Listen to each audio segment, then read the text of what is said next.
We got to talk about Tamar Braxton. Tamar Braxton was recently on Taraji's Facebook show. Apparently, Taraji has a talk show where she's speaking to people about their mental health, which is a beautiful thing. I will say, though, Taraji has been going through a lot of mental health issues herself. Taraji has also said that she has thought about taking her own life in this quarantine. And I just feel like maybe somebody that's having the S word, having those kind of thoughts, probably shouldn't be giving advice, or maybe they heal together. I don't know. I'm iffy on that. Like, you know, Taraji, you're probably the one that need the healing. And here's the thing with Taraji. First of all, I hate that Hollywood took 20 years to give Taraji her props, but okay, she got it now. Number one. Number two, Taraji is depressed because her engagement broke up. She was with that dude for a couple years. She thought that it was going to work out, and for whatever reason, it's not now. She's lonely and she's going through the blues, and I'm like, she need to go fix that before she go help others. That's just my opinion. But moving right along from that, Tamar Braxton actually stated in an interview that the start of her mental health issues is when she got fired from The Real. Now, I'm not going to take you through a timeline of her being fired from The Real, because that story went viral when it happened, and we have all dragged the hell out of that story for the longest. We don't care at this point who did what on The Real. Why? Because the show's boring now anyway, and it ain't even the same. And we know it was the funniest when she was there. I still go back and watch the reruns. I still go back and watch that video where Adrian said that, I mean, not Adrian, but Adrian Nash says don't wash her damn hands. And she said she eat the popcorn out of the bed, and another sweaty man in Benny. Adrian don't wash the makeup off her face, don't wash her hands when she used the bathroom in her house, and she eat nasty ass popcorn that been in her bed for 2-3 days. Ugh. All them dust mites on that popcorn. Ugh. All your secretions and sweating and dry semen. Oh, because if you don't wash your hands, you don't wash your face, you damn sure ain't washing them sheets, and you sleeping in the wet spot. You just nasty. Oh, Adrian, please don't tell me you one of them girls that got skin marks in your drawers. Please just tell me that's where you draw the line, Adrian. Tell me you a girl that know not to wipe from back to front. You go front to back. Oh. Do I gotta send some baby wipes by your house, Adrian? Remind me never to eat nothing or drink nothing at your house. You go right into her house. As a matter of fact, I'm starting to think COVID ain't the Chinese virus. COVID started from Adrian's bathroom. We love you, Adrian Eliza Balon Holton, but you know we gotta play with you. All right, move right along from that. I wanted to take out through a little timeline here. All right, so this is the our first little version of the tragic life story of Tamar Braxton, because see, her mental health issues did not start with The Real. This is where it started. Number one, she's the 6th born child in the family. She is the baby, which means that nobody really had time for her. She was super spoiled, never held accountable for what she did. As a matter of fact, Tracy Braxton used to say that Tamar's mouth would get her in trouble, and Tracy would have to stomp down the streets of Severn, Maryland to fight off the battles that Tamar had got herself into. So Tamar's mouth has been reading people for a very, very long time. Not to mention that she grew up poor, which we all know that growing up in poverty contributes to mental health issues. Moving right along from that. Number 2, sex abuse throughout her whole entire life. Tamar Braxton has alleged that she has been abused by multiple people on both sides of her family. Her family was all up and through the church, but it's all that molesting.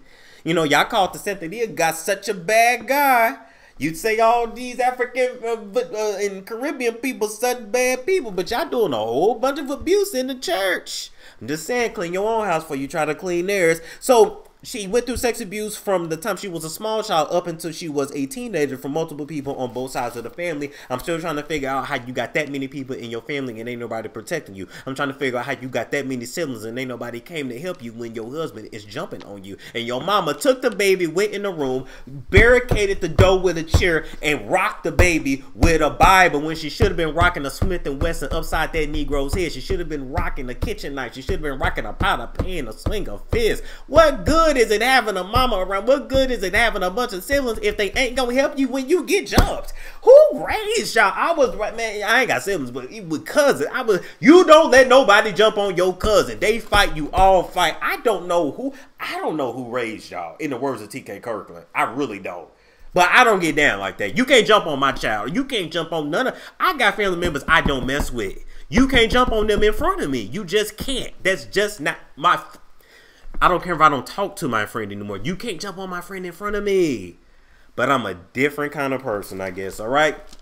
Moving right along from that, another Another caveat in your mental health issues, Tamar Braxton, was your parents' divorce. Because when your parents divorced, it was very tumultuous, and all of that anger, all of that strife, all of that bitterness that Miss Evelyn Braxton still holds to this very day. Because to this very day, Evelyn Braxton can't even be in the same room with her ex-husband, and it's been like over 20-some years. Oh yeah, when all of that shit was going on, guess who really had to deal with it all? Tamar, because she was the one still left at the house. I know the Lifetime movie kind of made it seem like they were young, but most of the sisters were grown and living their life, and Tamar was still there to deal with it. And you best believe that Evelyn spoke all of that anger and hatred into Tamar, which is why Tamar's so messed up to this damn day. All right, not to mention she couldn't even really take her daddy, be around her daddy. She had to just stick with her mama. The only one that chose the daddy side was Tracy. Well, let me give y'all some other tea. When the divorce happened, Evelyn made the girls pick, is me or your daddy. The only one that actually stuck by the daddy was Mike Sr., but Evelyn ain't gonna go too hard on him because that's our only boy, and we know mothers love their sons typically, all right? Number one. But number two, Tracy stuck by her daddy. She always stuck by Miss Wanda, and according to my source, and my source been right about everything else, Miss Wanda actually was more of a mother to Tracy than her own mother. She felt more loved by Miss Wanda than even Evelyn herself, because Miss Wanda had always been around. She was literally like a church friend, like a family friend. It was what it was, okay? I don't know if y'all can tell, but obviously Tracy is the child that was always the eyeball out. They didn't pay that much attention to, and then honestly, they really just used to fight their battles, clean bathroom. Tracy was the original Chloe. That's just the truth. Moving right along from that, we got to talk about Tamar's first husband. Wait a minute. I want to make sure y'all see this fool. Because see, I never understood why Tamar struggled with actually finding somebody that was halfway decent looking. Damn it. Hold on. Tamar Braxton, first husband. Can't believe my damn picture didn't download, but that's okay. We gonna make it work. We gonna make it work. All right, boom. So let me pull it up real quick. Boom, boom, boom, boom, boom, boom, boom, boom, boom. All right, here we go.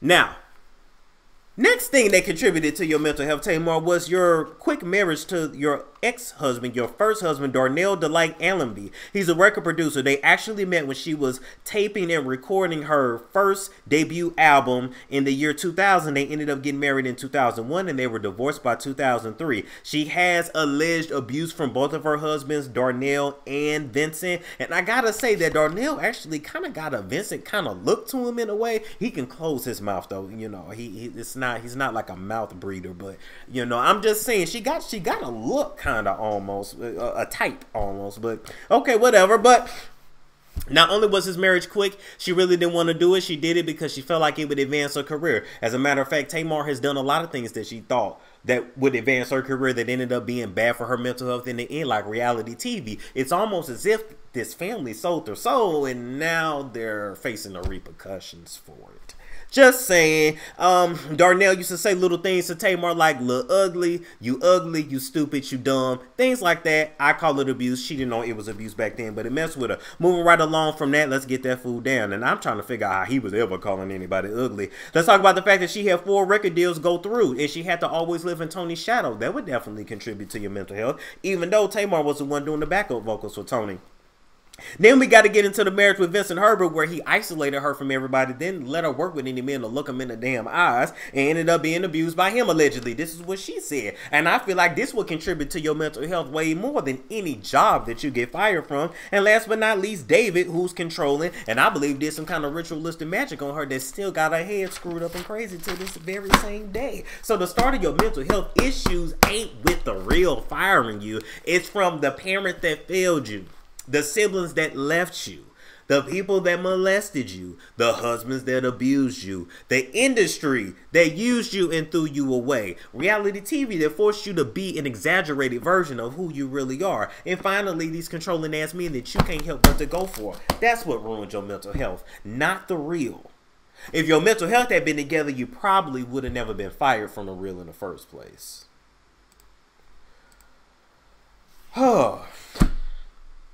Oh my God. Whew. I hope I gave y'all enough history with that. Oh man. Okay, moving right along. Tamar slept with Tony's husband when she lived with Tony in Atlanta. That would explain the strife. Let's see. Yes, because she still won't speak bad on David. Yeah, and you can do things to make sure people can't speak bad on you. Got questions? Talking to one of the world's top 10 psychics ought to help. Dr. Linda Salvin is amazing with an uncanny ability to clarify your issues and bring you quick and accurate answers and predictions. From the White House to the homeless, Dr. Linda has helped thousands over more than 2 decades. On her national radio show, by phone, in person.